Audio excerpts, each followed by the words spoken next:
Hey everyone, it's Deacon082. Welcome back to Pokemon Mystery Dungeon Red Rescue Team. In the last episode, we volunteered to head into that underground dungeon. And today we're headed off. This is going to be a pretty tough journey. We've already prepared.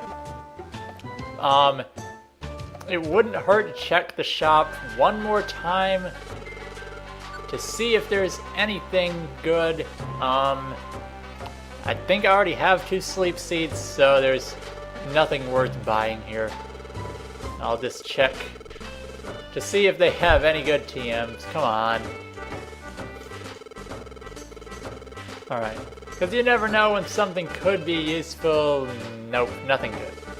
Okay, so we're going to head off right now. We should probably get Sudowoodo first before I forget. That kind of would have been bad if we went in with only 2 Pokemon. Although it really wouldn't hurt, but we've done all this work training up Sudowoodo and then not take him in the dungeon, which kind of suck. Okay, so this place is called Magma Cavern. For whatever reason, it's listed above Uproar Forest, even though you have to do it afterwards. Magma Cavern is a tough place. As you probably guessed, there's magma, so we can take fire-type shortcuts like in Mount Blaze. But wow, this place. Groudon's in here. Look at the streams of lava. It's going to be scorching hot in the dungeon, I think. There should be other rescue teams making their way through even now. Let's try our best like always. I think it would be interesting in these games. It never happens, but I think it would be interesting if you could actually run into those other rescue teams in the dungeon. Because you can't do that. You're just kind of...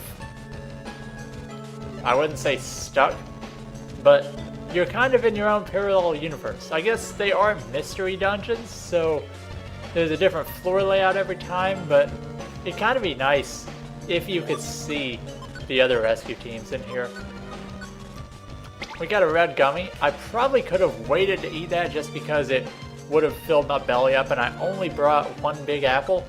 I really hope that's enough, but I kind of expect to find one in here, so it wouldn't really be a great idea to bring in too many. We got Nidoking in here, so this is going to be a really good place for experience. Also, just a spoiler, this place is huge. It will be split into 2 episodes even before the halfway point, unless I get like amazing stair luck. So, just throwing that out there, it's gonna take a long time to get through this dungeon. So we got some Iron Thorns. I've pretty much stopped bringing in Graveler just because 20 damage is nothing at this point. The long range doesn't even justify it. Alright, we got a dead end here. Monster houses in here can also be pretty painful just because we have so many type disadvantages. And if something like a Nidoking uses Earthquake, if it would have it, that means we're all taking damage and we're all in pretty big trouble if that happens. So we got Nidoqueen as well. Honestly, I don't think we're stocked up very well on items.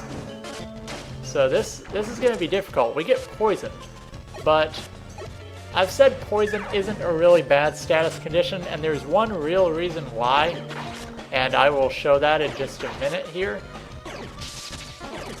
Notice I'm not even worried about healing that poison, and I don't even think I have a Pecha Berry.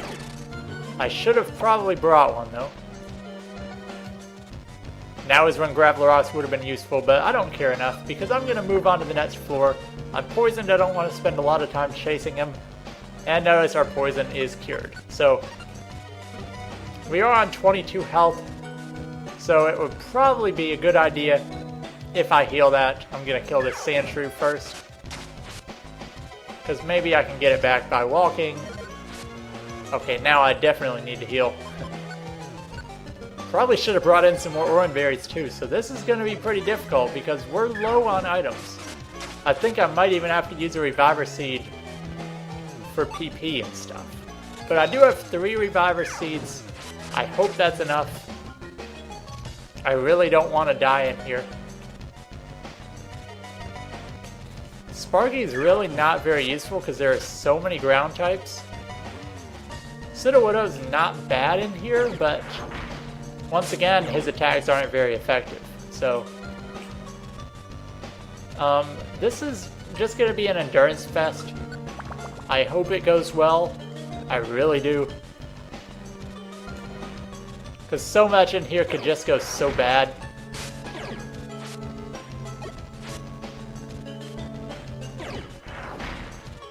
Alright, so we got Sandshrew. I can handle Sandshrew pretty well. Level 25 gets us a new move. Scary Face. Not really worth it. Not better than Smokescreen. It's not worth teaching at all. It lowers their speed, which is... Lowering their speed means they only attack every other turn, which I guess could be useful, but... There aren't many times it would really help. I suppose it could be good on a boss.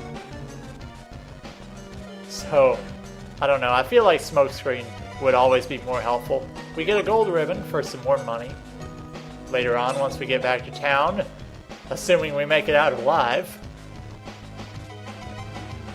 Because if we die and lose that gold ribbon, well, that wouldn't be good. And we get poisoned again. This is not looking good because I did not bring in that Pecha Berry, so I'm just going to hope that, well, I see the stairs. Oh boy.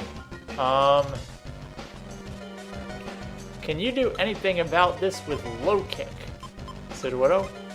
I think that would kill. I did a lot. Alright. Now, probably Rock Throw here.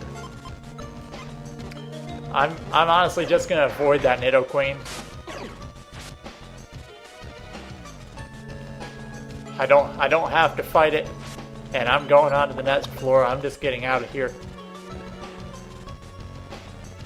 I never bring in enough healing items because I'm an explorer and I like to find a whole bunch of things in dungeons. So I like to have inventory space. And there's Poison Point once again happening on a special attack, which doesn't make sense, but that's what we got to deal with here. On to 7, finding the stairs pretty quickly. I'm going to heal off some of this. Okay, that should be good. I don't want to run my belly too low either, because I did only bring in the one big apple. Floor layout changes again here. Okay, I want you using low kick here.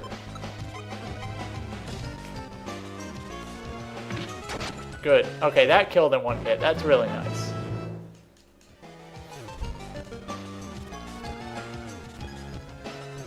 We got a Mawile.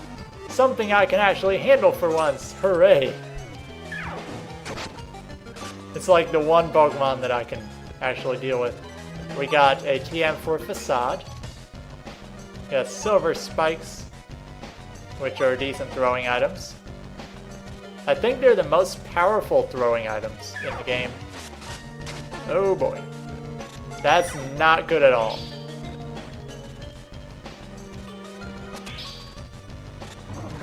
Now I am paralyzed. Okay. Hopefully Magmar walks up here. Okay, good. We got triple team, so I don't have to worry about anything.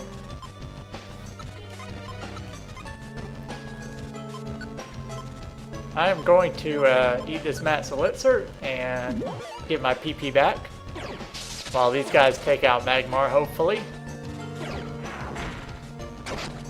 I honestly made this dungeon a lot harder than it needed to be by not taking in enough items. How's my belly? Okay, I need to eat this. Belly's honestly gonna be the toughest thing to deal with in this dungeon. I pick up an IQ skill called Non-Traitor, which is helpful, because what it does is it makes it so I can't hit my allies with attacks. So it is really useful if you're confused, because then you can actually attack without having to risk doing like 60 damage to Sparky. Mag Cargo. Okay, this will not do much damage at all. And I can't get Sudowoodo here, so I'm gonna Metal Claw. Okay. Just saving PP on these moves, because Metal Claw does a lot of damage. Got another TM. The items start getting really good starting this dungeon. Secret Power is not that good, but